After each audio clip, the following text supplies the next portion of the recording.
શું કહું છું તે આ ભુવા ભક્તની રાત દાડો ઉજાગરો કરીને બધા કે ભુવન મજા મજા પણ એક દાડો ભુવો બનો પછી ખબર છે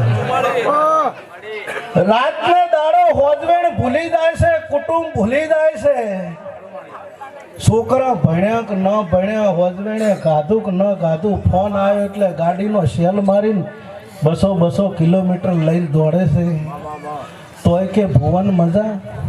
તો થઈ જો તમે ભાઈ તો તમે થઈ જો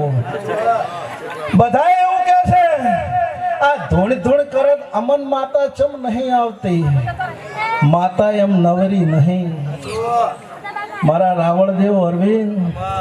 માતા લાવવા માટે તો હાથ પેઢીની પુનઈ હોય તો માતા આવે તમે કોણ હું આવતી રે એવી રસ્તામાં ચો પડીશું તો આવું હા તમે દોઢમાં બોલો તમન માતા આવે ખરી પણ કોકની વળજેલી આવે સુખની ના આવે દોઢના ભરેલા હોય એનું દોઢઈ ના ઉતારું માથા વગરની માતા ના કહેવાય